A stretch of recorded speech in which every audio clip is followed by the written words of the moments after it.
والآن مع الشاعر الكبير رئيس نادي يد الطهطة الأستاذ إكرام الهلاوي.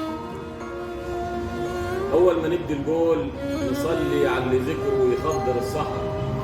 نبي عربي لا كان يكتب ولا يقرأ، لكنه علم العالم وساوى بين غنم وغنم صلى الله عليه وسلم.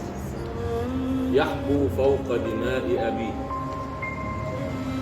يحبو فوق دماء أبيه، وبقايا ثدي قد مزقا آخر ما يعلق في فيه. يجمع ويلملم أشياء فإذا هي أشلاء أخيه. خذلان في قلب صغير دمه قد أعيا مآقيه. الحيرة كالنار بوضع لا يعرف ما يصنع فيه. أيبادر كي يبكي حزنا أم يهرب من أهل التيه، أم يمحو وبماء النار وشما من عار يخزيه. عن أمة أحمد إذ كانت لا تحني الجبهة لسفيه. والآن جباه في الوحل يخشى أن يخسر كرسيه. يلعق أحذية بني آوى من سام أو حتى بنيه. وكأن العرض بلا ثمن وكأن العرش سيبقيه. ليعيش بلا موت أبدا لا شيء بتاتا يفنيه. بدم الأطفال وإن كثروا أمر حقا لا يعنيه.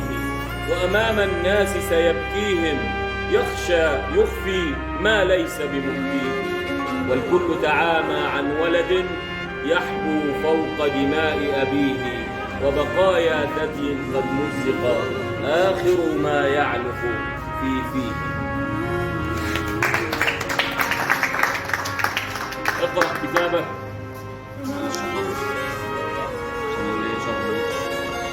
اقرأ كتابك لن تجد إلا المذلة والهوان. اقرأ كتابك لا تقل قد كان ما قد كان كان. كن واضحا لم أنت نفسك لا تلومن الزمان. اغضب لعرضك مرة، اغضب لعرضك مرة، فالموت أفضل أن تكون جبانا. ذر يا ابن يعرب ارتقي، حطم جنود الزور والأوثان. مت رافعا رأس الكرامة مرة، هو ذاك أشرف أن تعيش مهانا. ماذا يفيد العيش إن أنا لم أكن أسد يراه القرد فيعتلي الأغصان. اخلع رداء الخوف ردد دائما، إن العدو خسيس أدمن الطغيان.